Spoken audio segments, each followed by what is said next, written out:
মুহাম্মাদের মাথা যে আনতে পারবে তাকে 100 উট পুরস্কার দেওয়া হবে। তো মুহাম্মাদের মাথা আনা এটা সহজ কাজ না, কারণ যাই হোক না কেন তার বংশের লোকেরা তো ছেড়ে দিব না। ওমর ইবনুল খাত্তাব রাদিয়াল্লাহু তাআলা দাঁড়িয়ে গেলেন, তার কোমর থেকে তরোয়ালটা বের করে বললেন, আমি মুহাম্মাদের মাথা এনে তারপরে ছাড়ব। হযরত ওমর রাদিয়াল্লাহু তাআলা যখন এই কথা বললেন, সবাই বলেন, আচ্ছা ওমর তুমিই পারবে, তোমার ভিতরে সাহস আছে, তোমার দ্বারাই সম্ভব এই কাজটা, অন্য কারোর দ্বারা এই কাজটা সম্ভব না। হযরত ওমর রাদিয়াল্লাহু তাআলা খোলা তলোয়ার নিয়ে বের হয়ে গেলেন, মুহাম্মাদকে তালাশ করতেছি, মুহাম্মাদের মাথা আনার জন্য পুরস্কার হিসেবে 100 উট তাকে পুরস্কার দেওয়া হবে। হযরত ওমর ইবনুল খাত্তাব রাদিয়াল্লাহু তাআলা তরোয়াল নিয়ে রাস্তা রাস্তায় ঘুরতেছেন। হঠাৎ করে হযরতে নুআইম বিন আব্দুল্লাহ রাদিয়াল্লাহু তাআলা তার সঙ্গে দেখা হয়ে গেল। ওমরের হাতে খোলা তলোয়ার, চেহারার ভিতর রাগ, কার পরে যেন রেগে আছে। হযরত নুআইম ইবনে আব্দুল্লাহ রাদিয়াল্লাহু তাআলা জিজ্ঞাসা করলেন, ওমর কি ব্যাপার, তলোয়ার নিয়ে কোথায় যাও? কি হয়েছে তোমার? তলোয়ার নিয়ে কোথায় যাইতেছো? কার পর রাগান্বিত হয়ে আছো? ওমর ইবনুল খাত্তাব রাদিয়াল্লাহু তাআলা ডাক দিয়ে বলেন, নুআইম, আমি মুহাম্মাদকে খুঁজতেছি, মুহাম্মাদের মাথা আনতে যাইতেছি। নুআইম ডাক দিয়ে বলে, ওমর রে, তুমি কি পাগল হয়ে গেছো? তুমি কি মনে করেছো আব্দুল্লাহর বেটা মুহাম্মাদকে হত্যা করলে বনি হাশিমের লোকেরা তোমাকে ছেড়ে দিবে? তুমি ভুল পথে চলতেছো, তুমি সঠিক পথে আসো। এইভাবে হযরতে নুআইম ইবনে আব্দুল্লাহ রাদিয়াল্লাহু তাআলা ওমর রাদিয়াল্লাহু তাআলাকে বুঝাইলেন, কিন্তু তিনি কোনো বুঝ মানেন না। মক্কাবাসীদেরকে ইসলামের দাওয়াত, কালিমার দাওয়াত, একত্ববাদের দাওয়াত দিলেন। তো একত্ববাদের দাওয়াত দিতে দিতে অল্প সংখ্যক মানুষ তারা আল্লাহকে রব, আল্লাহকে পালনকর্তা, আল্লাহকে মালিক হিসেবে তারা গ্রহণ করলেন। আর কাফের বেঈমানেরা অসংখ্য অগণিত তারা আল্লাহকে আল্লাহ বলে স্বীকার করলো না, রবকে রব বলে স্বীকার করলো না। তারা দেব দেবীর মূর্তি পূজা, আগুন পূজা, গাছ পূজা, বিভিন্ন পূজায় তারা লিপ্ত থাকলেন। তো আল্লাহ নবী মুসলমানদের প্রতি যে ইবাদত, তারা যে মুসলমান হয়েছে, আল্লাহর একাত্মবাদের, আল্লাহ জিকির আজগার করবে, তো প্রকাশ্যে করতে ভয় পাইত, গোপনে গোপনে করত। ছেলে মুসলমান হয়েছে, বাপও মুসলমান হয়েছে, কিন্তু ছেলের খবর বাপ জানে না, বাপের খবর ছেলে জানে না।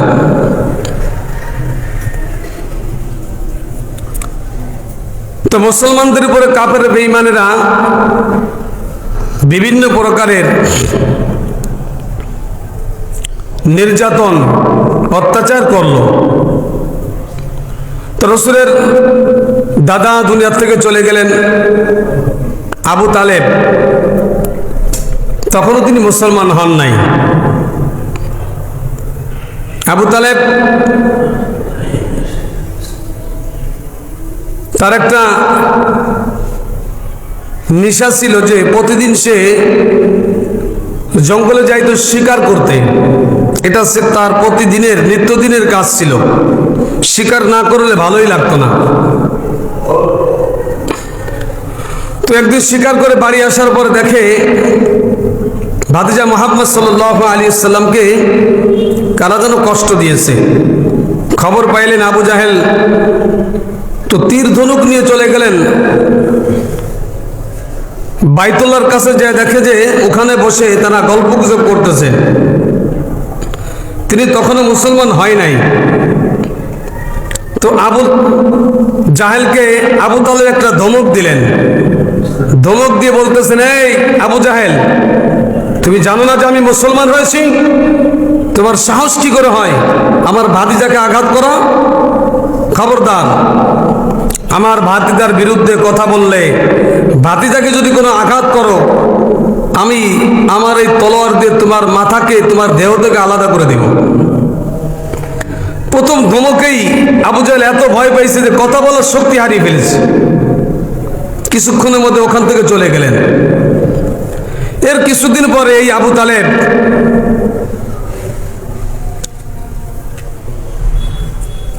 মুসলমান হয় নাই। তো আমির হামজা রাসূল সাল্লাল্লাহু আলাইহি ওয়াসাল্লামের চাচা, তিনি মুসলমান হলেন। তো তিনি মুসলমান হওয়ার পরে মুসলমানের একটু শক্তি বৃদ্ধি পাইল, কারণ আমির হামজা যেরকম কৌশলী ছিলেন সেরকম শক্তিশালীও ছিলেন। তো কোন কোন কিতাবের ভিতরে আসছে 40 জন 39 জন মুসলমান হয়েছে। এখন মুসলমানদের উপরে কাফের বেঈমানেরা অনেক অত্যাচার, নিপীড়িত, জুলুম অত্যাচার করতেছে। তাদের মনের আশা আকাঙ্ক্ষা ছিল যে আমাদের শক্তি যদি একটু বৃদ্ধি পাইতো, আমাদের শক্তি যদি একটু বেশি থাকতো, তাহলে আমরা এই কাফেরদের বিরুদ্ধে অ্যাকশন নিতাম। তো আমাদের তো সেই শক্তি নাই। তো আল্লাহ রাসূল সাল্লাল্লাহু আলাইহি সাল্লাম একদিন আল্লাহর কাছে দোয়া করতেছে, আল্লাহুম্মা আইজ্জিল ইসলাম বিআহবাব বার রাজুলাইনে ওমর ইবনুল খাত্তাব রাদিয়াল্লাহু তাআলা ওয়া আবি জাহেল ইবনে হিশাম। আল্লাহর নবী দোয়া করলেন, যেই দোয়া সাহাবীরা উপস্থিত ছিলেন। আল্লাহর কাছে দোয়া করতেছে, আল্লাহ ওমরকে অথবা আবু জাহেলকে, এই দুইজনের মধ্য থেকে যাকে আপনার পছন্দ হয় তাকে তুমি ইসলামের জন্য কবুল করো। এই দুইজনের যে কোনো একজন যদি মুসলমান হয়ে যায়, তাহলে মুসলমানের শক্তি অনেক বৃদ্ধি পাবে। হযরত ওমর ইবনুল খাত্তাব রাদিয়াল্লাহু তাআলা ইসলামের দ্বিতীয় খলিফা, যিনি অন্যায়কে কখনোই বরদাস্ত করতেন না। কাফের থাকা অবস্থায় মুসলমানরা যেই পরিমাণ এই ওমরকে ভয় পাইতো, আবু জাহেলকে এত ভয় পাইতো না। মুসলমান হওয়ার পরে কাফের বেঈমানেরা যেই রকম ভয় ওমর রাদিয়াল্লাহু তাআলাকে পাইতো, এরকম ভয় আর কাউকেই পাইতো না। দারুন নাদওয়া কাফেরদের সংসদ ভবন। এই সংসদ ভবনে বসে কাফের বেঈমানেরা তারা একটা চুক্তি করতেছে, আরে মুসলমানদের তো এত মারতেছি, এত কিছু করলাম, এত জুলুম অত্যাচার করি, তারপরে মুসলমান তাদের ঈমানকে পরিত্যাগ করে না, কি করা যায়? তো আবু সুফিয়ান এবং অন্যান্য যারা ছিল তারা পরামর্শ দিল, এবং তাদের পরামর্শ হলো মুহাম্মদকে মেরে ফেলতে হবে। কারণ তার আত্মীয় স্বজন যারা আছে, আবু তালেব, তাকে অনেক বোঝানো হয়েছে, আপনি আপনার ভাতিজাকে বোঝান, সে যাতে ইসলাম থেকে ফিরে আসে, তার বাপদাদার ধর্মের দিকে ফিরে আসে, এবং আমাদের দেবদেবী মূর্তিকে যাতে সে গালমন্দ না করে, খারাপ না মনে করে, এটা আপনি বুঝান। কিন্তু বোঝায় কোনো লাভ হয় নাই। এখন দারুন নদওয়ার থেকে তারা কাফের বেঈমানিরা বসে বসে ফয়সালা করতেছে কি করা যায়। তো আবু সুফিয়ান বললেন, মুহাম্মাদের মাথা যে আনতে পারবে তাকে আমি 100 উট পুরস্কার দিব। মুহাম্মাদের মাথা যে আনতে পারবে তাকে 100 উট পুরস্কার দেওয়া হবে। তো মুহাম্মাদের মাথা আনা এটা সহজ কাজ না, কারণ যাই হোক না কেন তার বংশের লোকেরা তো ছেড়ে দিব না। ওমর ইবনুল খাত্তাব রাদিয়াল্লাহু তাআলা দাঁড়িয়ে গেলেন, তার কোমর থেকে তরোয়ালটা বের করে বললেন, আমি মুহাম্মাদের মাথা এনে তারপরে ছাড়ব।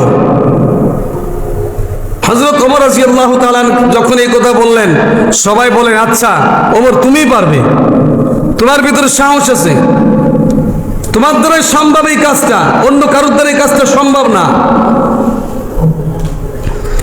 হযরত ওমর রাদিয়াল্লাহু তাআলা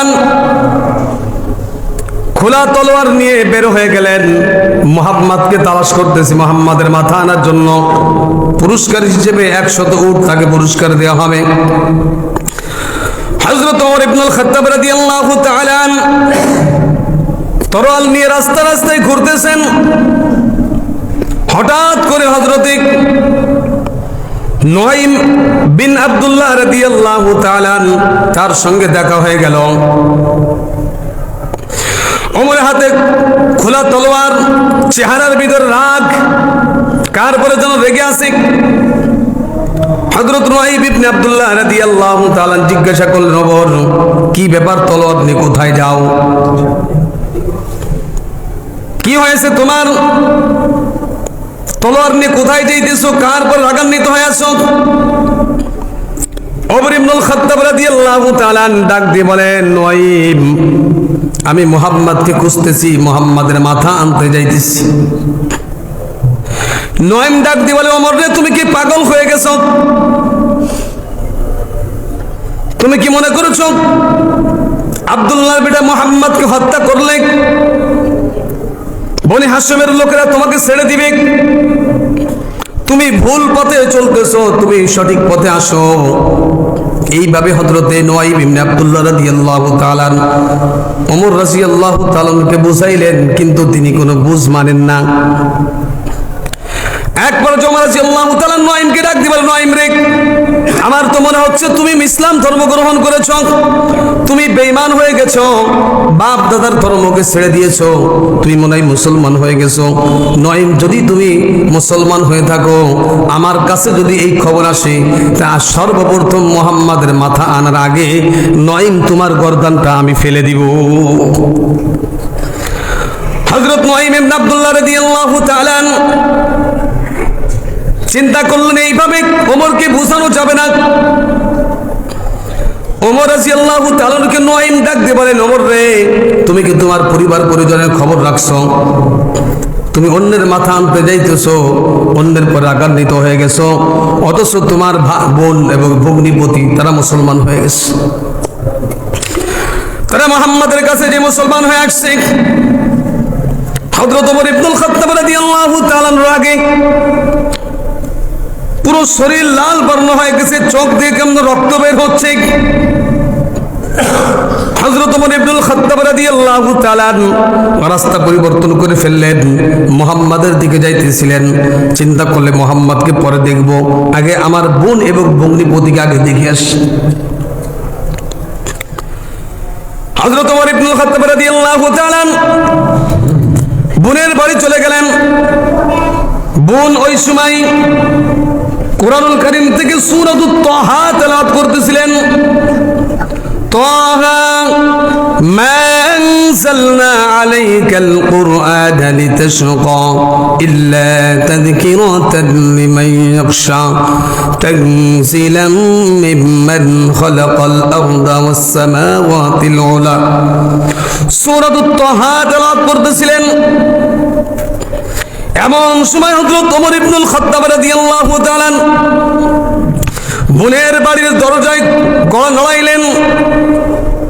বোন ডাক দিয়ে বলেন, কে? ওমর ইবনুল খাত্তাব বলেন, আমি খাত্তাবের বেটা ওমর, দরজা খুলে দাও। যখন ওমরের আসার সংবাদ পেয়েছে বোন এবং ভগ্নিপতি, ওই যে কাগজের টুকরাটা কোরআন তেলাওয়াত করতেছিলেন, সাথে সাথে কাগজের টুকরাটা লুকিয়ে ফেলেছেন, আর ভগ্নিপতি সে খাটের নিচেই যে পলাইছে। ওমর রাদিয়াল্লাহু তাআলা দরজা খুলে দেয়া হলো, হাতে খোলা তলোয়ার, ঘরের ভিতর প্রবেশ করে। বোনের নাম ছিল হযরতে ফাতেমা, ফাতেমা বিনতে খাত্তাব রাদিয়াল্লাহু তাআলা।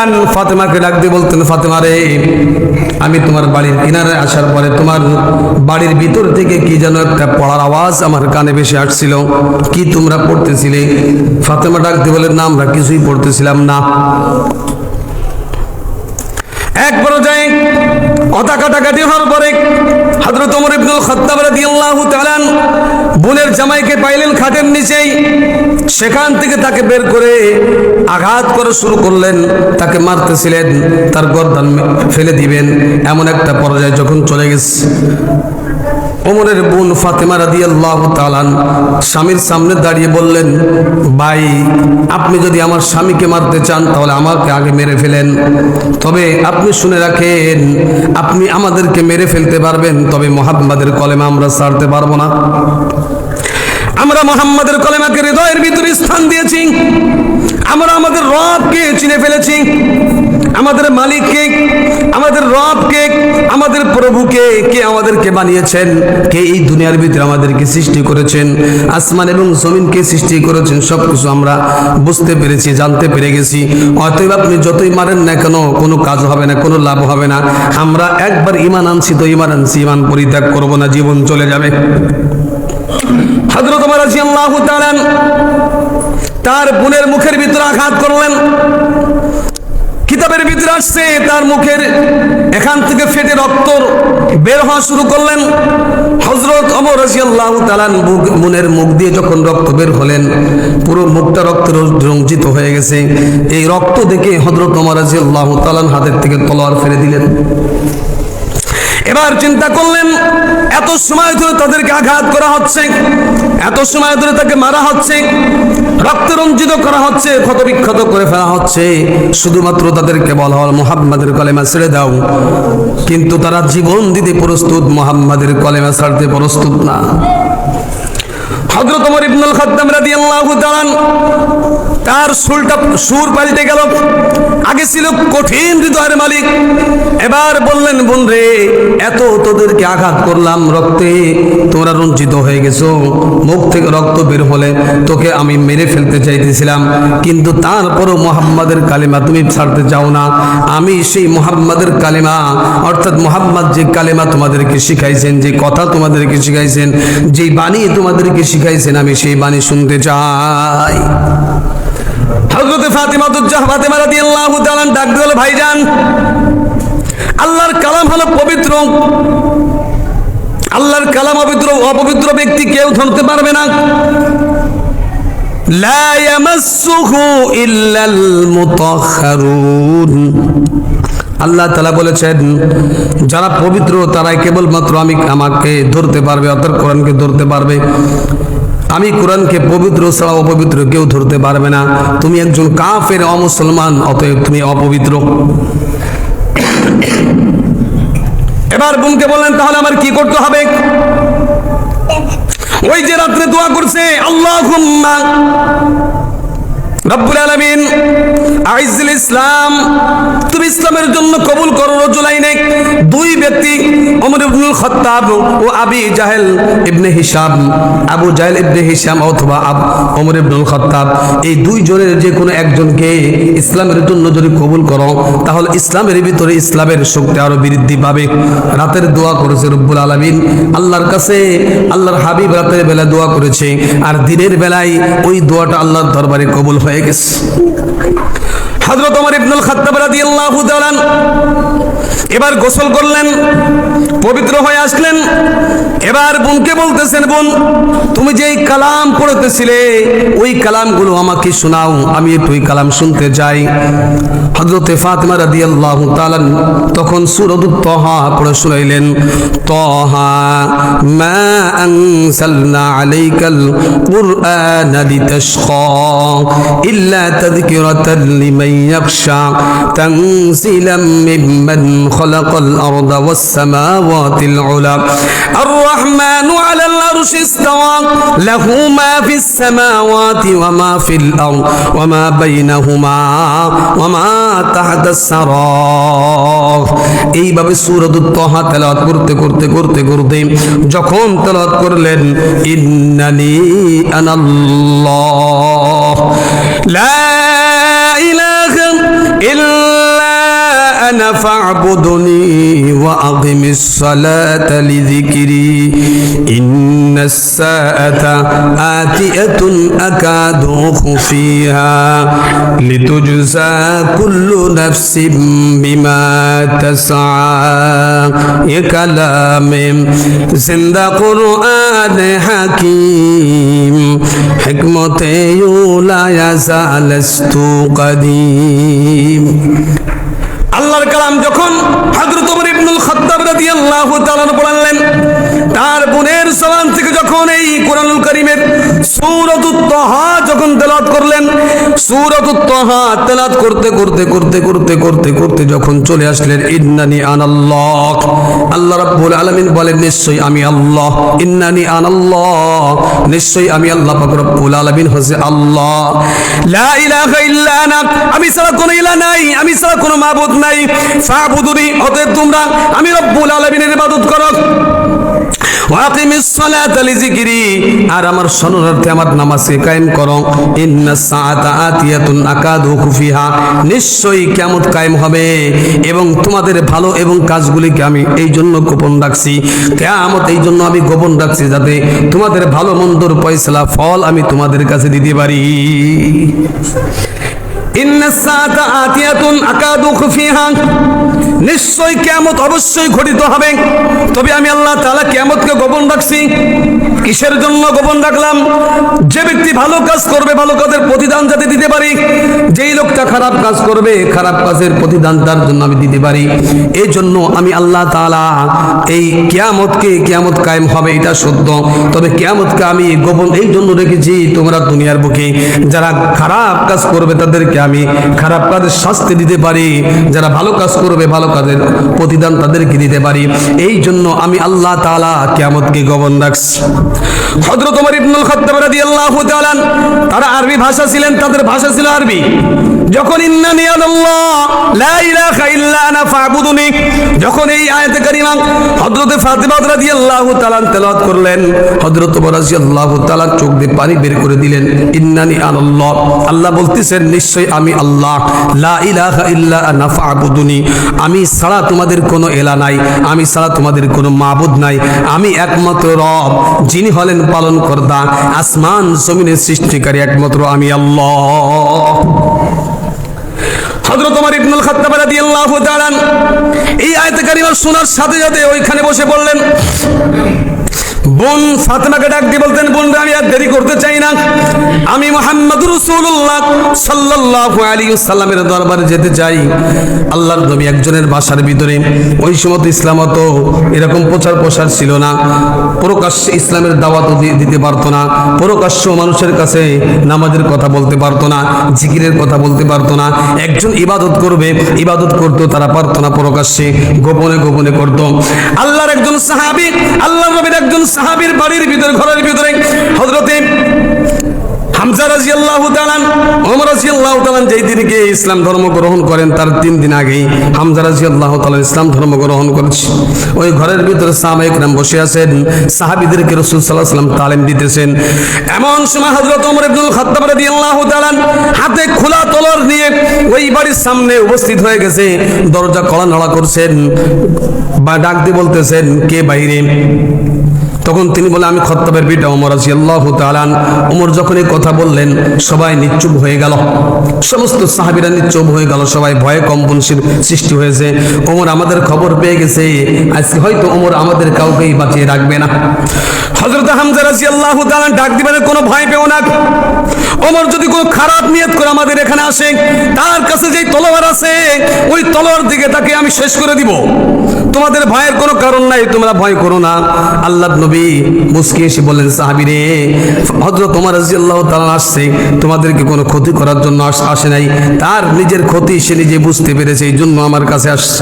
ওমরের জন্য তোমরা রাস্তাটা খুলে দাও, দরজাটা খুলে দাও। হযরত ওমর রাদিয়াল্লাহু তাআলার জন্য দরজা খুলে দিলেন। ওই সময় তার হাতে খোলা তলোয়ার ছিল। ওমর রাদিয়াল্লাহু তাআলা ঘরের ভিতরে প্রবেশ করে আল্লাহর নবীর পায়ের ভিতরে নিজের তলোয়ারটা রেখে দিয়ে বলতেছেন, ইয়া রাসূলুল্লাহ, ইয়া হাবিবাল্লাহ, আমি আপনার মাথা আনার জন্য আমি প্রতিজ্ঞাবদ্ধ হয়েছিলাম, 100 উটের বিনিময়ে আমি আপনার মাথা এনে দেওয়ার জন্য প্রতিশ্রুতি দিয়েছিলাম কাফেরদের কাছে। আজকে আমার মাথা আপনার কাছে মাথা নত করে দিলাম, আমি আর দেরি করতে চাই না, আমি কলেমা পড়ে মুসলমান হতে চাই। সাথে সাথে হযরত ওমর রাদিয়াল্লাহু তাআলা কলেমা পড়ে ওইখানেই মুসলমান হয়ে গেলেন। হযরত ওমর রাদিয়াল্লাহু তাআলা যখন মুসলমান হলেন, মুসলমানের শক্তি 100 গুণ বেশি বৃদ্ধি পেয়ে গেল।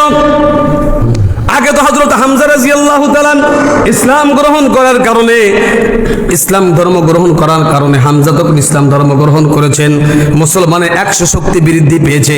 আবার যখন হযরত ওমর রাদিয়াল্লাহু তাআলা ইসলাম ধর্ম গ্রহণ করেছেন, আবার আরো 100 পাওয়ার মুসলমানদের বৃদ্ধি পেয়েছে। হযরত ওমর রাদিয়াল্লাহু তাআলা কালিমা পড়ে মুসলমান হয়ে গেলেন। এবার ডাক দিয়ে বলে, ইয়া রাসূলুল্লাহ, ইয়া হাবিবাল্লাহ, গোপনে অনেক ইবাদত হয়ে যায়, আর গোপনে নয়, এখন প্রকাশ্যে আযান হবে, এখন প্রকাশ্যে বাইতুল্লাহর ভিতর নামাজ হবে। যদি কেউ বাধা দিতে আসে, আমি ওমর রাদিয়াল্লাহু তাআলা তার তলোয়ার দিয়ে, আমি ওমর রাদিয়াল্লাহু তাআলা দিয়ে তাকে আমি দ্বিখণ্ডিত করে ফেলবো। কিতাবের ভিতর আসছে হযরত ওমর রাদিয়াল্লাহু তাআলা ইসলাম ধর্ম গ্রহণ করার পরে সর্বপ্রথম আল্লাহর নবী বাইতুল্লাহর ভিতরে প্রকাশ্যে তিনি ইবাদত করতে সুযোগ পেয়েছে। কাফের থাকা অবস্থায় মুসলমানরা ভয় পেত, আর মুসলমান হওয়ার পরে কাফেররা তাকে ভয় পেত। আল্লাহর নবী হযরত মুহাম্মদ রাসূলুল্লাহ সাল্লাল্লাহু আলাইহি সাল্লাম মক্কা থেকে হিজরত করে মদিনায় চলে গেলেন রাতের বেলায়। রাতের বেলা হযরতে মুহাম্মদ রাসূলুল্লাহ সাল্লাল্লাহু আলাইহি ওয়াসাল্লাম হযরত আবু বকর সিদ্দিক রাদিয়াল্লাহু তাআলা কে নিয়ে মক্কা থেকে হিজরত করে মদিনায় চলে গেলেন। ওমর রাদিয়াল্লাহু তাআলা সকালবেলা খাওয়া দাওয়া করে বের হয়েছে আর এলান করতেছেন, হে মক্কাবাসীর কাফের বেঈমানরা শোনো, ওমর মক্কা থেকে হিজরত করে মদিনায় চলে যাচ্ছে, তোমাদের যদি কারোর কোনো সাহস থাকে ওমরকে বাধা দাও। ওমর মাইকিং করে, আমরা যেরকম মাইকিং করে একটা কিছু বলি, ওমর রাদিয়াল্লাহু তাআলা ঘোষণা করে দিলেন, মক্কার ভিতরে ঘোষণা করে দিলেন, কেউ যদি তার স্ত্রীকে বিধবা করতে চাও তাহলে আমার তলোয়ারের সামনে চলে আসো, কেউ যদি তার সন্তানকে এতিম বানাইতে চাও আমার তলোয়ারের কাছে চলে আসো, কেউ যদি আজকে ওমরকে বাধা দিতে চাই ওমরের তলোয়ার তার সন্তানকে উড়িয়ে দিবি। ওমর এত পাওয়ারফুল একজন নেতা ছিলেন, ওমরের ভয়ে সারা পৃথিবীর অমুসলমানরা পর্যন্ত থরথর করে কাঁপত। ওমর রাদিয়াল্লাহু তাআলা শাসন এমন করা ছিলেন, কিতাবের ভিতরে আসছে একটা বাঘ হরিণকে শিকার করবে, চিন্তা ভাবনা করে শিকার করত, আমি যদি হরিণকে শিকার করি তাহলে ওমর যদি শুনতে পারে তাহলে তো আমাকে শাস্তি দিবে। কিতাবের ভিতরে আসছে একজন বৃদ্ধ মহিলা, তার একটা বকরি ছিল, মাঠে সবসময় মাঠে চড়াইতো। হঠাৎ করে একদিন দেখে একটা বাঘ তার এই ছাগলের বাচ্চা বা হরিণের বাচ্চাটাকে নিয়ে যাইতেছে। তখন বুড়ি ওই বাঘকে ডাক দিয়ে বলতেছে, বাঘ রে, তোর কি ওমরকে ভয় লাগে না? তোর কি পরনের ভিতরে কোনো ভয় নেই? ওমর কি তুই জানোস না আজকে ওমর যদি খবর পায় তাহলে তোকে শাস্তি দিবে? বুড়ি বাঘকে কথা বলতেছে, কিন্তু বাঘ কোনো কথা না শুনে চলে গেলেন, তার বকরিটা নিয়ে চলে গেলেন। তা ওই বুড়ি খোঁজ নিয়ে দেখেন ওমর রাদিয়াল্লাহু তাআলা কিছুক্ষণ আগেই দুনিয়া থেকে চিরবিদায় হয়ে গেছে। ওমর কি এত ভয় পাইতো? হযরত ওমর ইবনুল খাত্তাব রাদিয়াল্লাহু তাআলা রাতের বেলায় বের হইতেন, কোনো গার্ড থাকতো না, তার আশেপাশে কোনো লোক থাকতো না, একাই বের হতেন। অর্ধ জাহানের খলিফা, কার মনে পৃথিবী যত বড় দেখা যায়, পৃথিবীর অর্ধ জাহানের খলিফা ছিলেন হযরত ওমর ইবনুল খাত্তাব রাদিয়াল্লাহু তাআলা। তার ন্যায় বিচার ইনসাফ প্রতিষ্ঠা এমন ভাবে করতেন। ওমর রাদিয়াল্লাহু তাআলা রাস্তায় বের হয়েছেন, দেখে একজন ব্যক্তি পাহারা দিতেছে। ওমর ডাক দিয়ে বলেন, কে? আমি পাহারাদার। তোমার আজকে ছুটি, আমি ওমর পাহারা দিব। সুবহানাল্লাহ।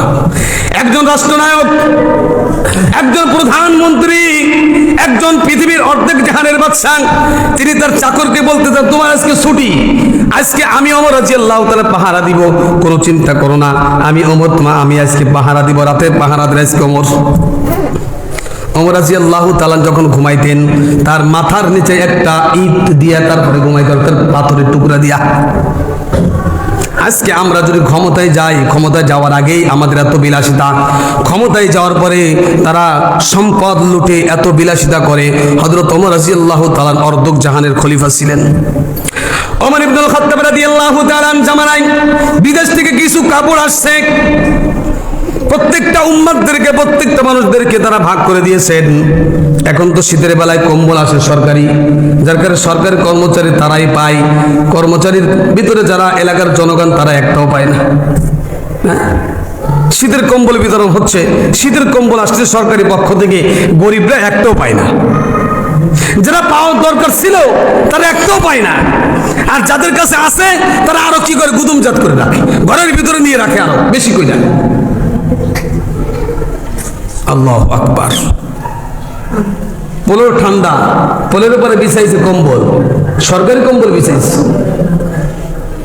অথচ আরেকজন গরিব, সে রাত্রে ঘুমাইতে পারে না কম্বলের কারণে, তাকে কম্বল না দিয়ে নিজের ঘরে পায়ে ঠান্ডা লাগবে এই জন্য ঘরের এই পোলের ভিতরে এই বিছানা বিছিয়ে রাখছে। এগুলো আমাদের দেশের জনগণ, আমাদের দেশের নেতারা। ওমর ইবনুল খাত্তাব রাদিয়াল্লাহু তাআলা জামানায় মানুষের জন্য পোশাক বরাদ্দ হয়েছে, বিদেশ থেকে পোশাক আসছে, প্রত্যেক মানুষকে একটা করে কাপড় দিয়েছে। হযরত ওমর ইবনুল খাত্তাব রাদিয়াল্লাহু তাআলা মুসলমানদের দ্বিতীয় খলিফা, মসজিদ নববীর ভিতরে নামাজ পড়াইতেন। মসজিদ নববীর ভিতরে কাপড় বিতরণ করলেন, সবাইকে এক একটা করে কাপড় দিয়ে দিলেন। ওমর নিজের জন্য একটা কাপড় রাখলেন, জনগণকে যে কাপড় দিয়েছেন ওমর ওই কাপড়ই রাখছে।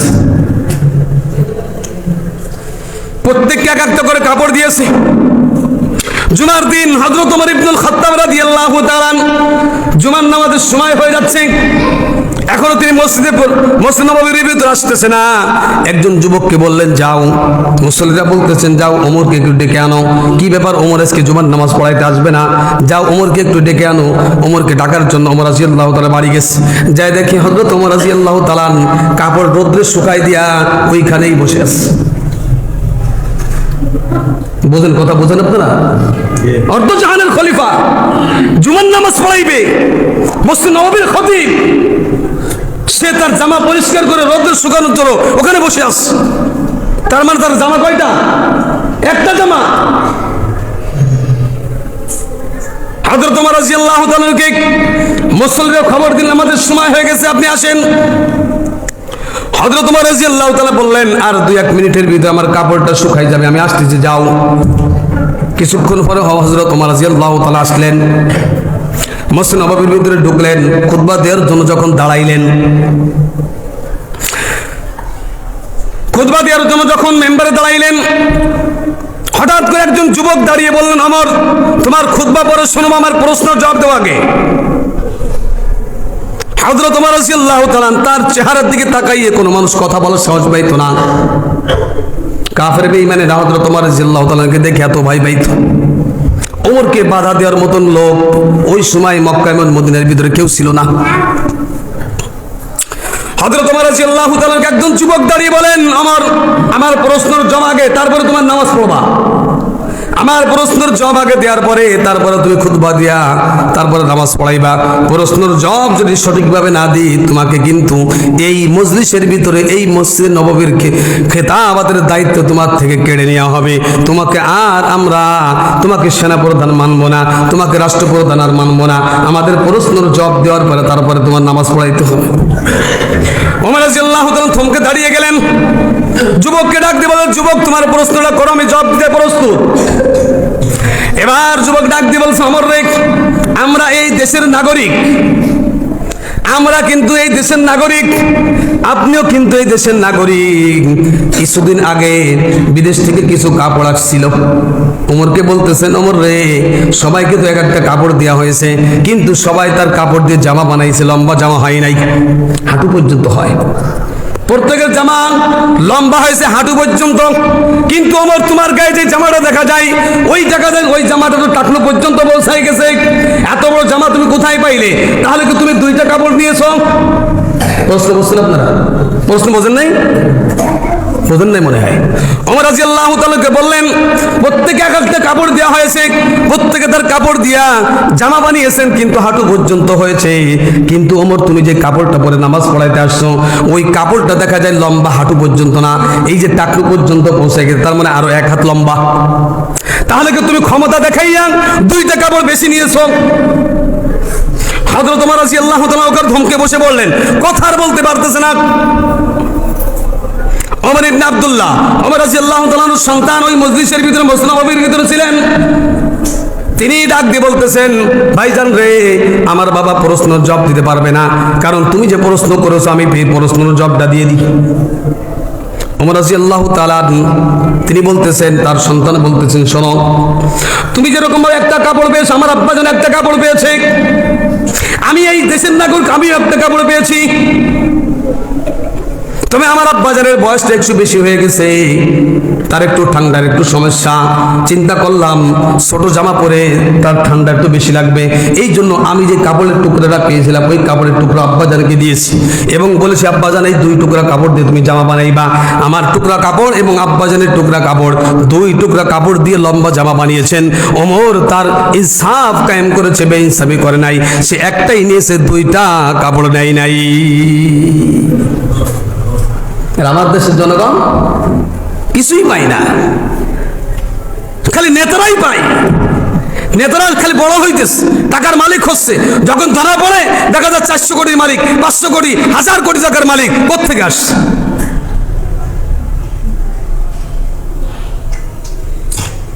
এই জন্য ইনসাফ কায়েম করতে হবে। এই দুনিয়াটাকে যদি ইসলাম দিয়ে, কোরআন দিয়ে পরিচালনা করতে পারি, তাহলে দেশে ইনসাফ কায়েম হবে। আর ইনসাফ যদি কায়েম হয়, প্রত্যেক জনগণ তার নিজের যেই হক, এটা প্রাপ্য, তারা নিজের কাছ থেকে নিজে বুঝে পাবে। যদি কোরআনকে সংসদে পাঠাইতে না পারেন, ইসলামকে যদি সংসদে পাঠাইতে না পারেন, এলাকার ভিতরে যদি কোরআন দিয়ে সমাজ গঠন করতে না পারেন, তাহলে কোশ্চেন কালো আপনি চিল্লাইবেন, কিন্তু আপনার হক কোনোদিনও আদায় হবে না। হযরত ওমর রাদিয়াল্লাহু তাআলা দাঁড়িয়ে গেলেন, যুবককে ডাক দিয়ে বলতেন, যুবকরে আসো। যুবককে নিজের কোলের ভিতরটা দিয়া কোলাকুলি করলেন আর বললেন, ওমরের জামানায় এমন একজন যুবক যদি বেঁচে থাকে, তাহলে ওই জামানায় কোনোদিন দুর্নীতি হতে পারে না। প্রত্যেকটা জামানায় যদি এইরকম যুবকরা যদি এইরকম ভাবে ইসলাম কায়েম করার জন্য, ইনসাফ কায়েম করার জন্য ওমরের ভিতরে ওমর রাদিয়াল্লাহু তাআলার কাছে প্রশ্ন করতে পারে, প্রত্যেক জামানায় যদি এইরকম কোনো যুবক থাকে, তাহলে ওই জামানায় কোনো মানুষ দুর্নীতি আর করতে পারবে না। ইন্নানি আনাল্লাহ লা ইলাহা ইল্লা আনা ফাবুদুনি ওয়া আকিমিস সালাতা লিযিকরি। আল্লাহ পাক রব্বুল আলামিন বলেন, যার ভিতরে কোরআন আছে, যার ভিতরে আল্লাহর ভয় আছে, যার ভিতরে কোরআন আছে, যার ভিতরে আল্লাহর ভয় আছে, ওই লোকটা কিয়ামতকে বিশ্বাস করে, আল্লাহকে বিশ্বাস করে, জাহান্নামকে ভয় করে, ওই লোকটা কোনোদিন দুর্নীতি করতে পারবে না। আর যার ভিতরে কোরআন নাই, যার ভিতরে ইসলাম নাই, যার ভিতরে কোরআনের কোনো জ্ঞান নাই, ইসলামের কোনো জ্ঞান নাই, ও দুর্নীতি করবে না তো করবে নাকি? ওর প্রথম পড়ালেখা যখন শুরু করছে, তখন থেকেই তাকে দুর্নীতি শিখাইছে। তো শিখাইতে শিখাইতে এখন সে বড় নেতা হয়েছে, এখন সে দুর্নীতি করবে না তো করবে কিনা? আর যখন কোরআন শেখানো হয়, সর্বপ্রথম বলা হয়, আউযু বিল্লাহি মিনাশ শাইতানির রাজীম, বিসমিল্লাহির রহমানির রহিম। আমি বিতাড়িত শয়তান থেকে আল্লাহর কাছে পানা চাইতেছি। আমি কাজটা শুরু করতেছি ওই আল্লাহ পাক রব্বুল আলামিনের নামে, যে আল্লাহ রহমান এবং রহিম। এটাই হলো ইসলামের শিক্ষা। আলহামদুলিল্লাহি রাব্বিল আলামিন, সমস্ত প্রশংসা আল্লাহ তাআলার জন্য। রাব্বিল আলামিন যিনি উভয় জগতের মালিক, আর রহমানির রহিম যিনি অত্যন্ত দয়ালু এবং মেহেরবান, মালিক ইয়াউমিদ্দিন, রোজ কিয়ামত দিবসের মালিক। ইয়্যাকা না'বুদু ওয়া ইয়্যাকা নাস্তাইন। রব্বুল আলামিন, আমরা তোমার ইবাদত করি এবং তোমার কাছে সাহায্য চাই। ইহদিনাস সিরাতাল মুস্তাকিম, আমাদেরকে সরল সঠিক পথের সন্ধান তুমি দান করো। সিরাতাল্লাযীনা আন'আমতা আলাইহিম, যেই পথে চললে তোমার কাছে পুরস্কার পাওয়া যাবে। গায়রিল মাগদুবি আলাইহিম ওয়ালাদ-দাল্লিন, ওই পথে আমরা চলতে চাই না যেই পথে চললে তোমার শাস্তি ভোগ করা লাগবে। এটা হলো ইসলামের শিক্ষা। যার ভিতরে ইসলামের জ্ঞান আছে, যার ভিতরে ইসলামের জ্ঞান আছে, কোরআনের জ্ঞান আছে, আল্লাহর ভয় যার ভিতরে আছে, তার দ্বারা দুর্নীতি হবে না। আর যার ভিতরে জ্ঞান নাই, তার দ্বারা দুর্নীতি হওয়া এটা স্বাভাবিক। এই জন্য আমরা কোরআনকে মহাব্বত করব। এই জন্য আমরা ওমর রাদিয়াল্লাহু তাআলার মতন দেশের ভিতরে শাসন কায়েম করার চেষ্টা করব ইনশাআল্লাহ। আমরা মুসলমান, আমাদের দায়িত্ব হলো চেষ্টা করা। আমরা মুসলমান, আমাদের দায়িত্ব কি? আমাদের দায়িত্ব হলো চেষ্টা করা। দেওয়ার মালিক কে? জোরে বলেন, দেওয়ার মালিক কে? আল্লাহ যদি দেয় তাহলে কেউ ঠেকাইতে পারবে, আল্লাহ যদি না দেয় কেউ কিছু করতে পারবে? এই জন্য আমরা চেষ্টা করব, আল্লাহর কাছে দোয়া করব, আল্লাহ যেই আসুক না কেন আমরা চাই দেশে কোরআন কায়েম হোক, কোরআনের শাইন বাস্তবায়িত হোক, কোরআন দিয়ে সমাজ চলুক, কোরআন দিয়ে সংসদ চলুক, কোরআন দিয়ে সংসদ চলুক, সব কিছু দ্বারা কোরআন দিয়ে চলায় যারা চলাইতে পারে আল্লাহ তাদেরকে তুমি ক্ষমতায় দাও। এটা আমরা আল্লাহর কাছে দোয়া করব। আল্লাহ পাক রব্বুল আলামিন যা কিছু বললাম শুনলাম, আল্লাহ পাক রব্বুল আলামিন আমাকে আপনাকে সকলকে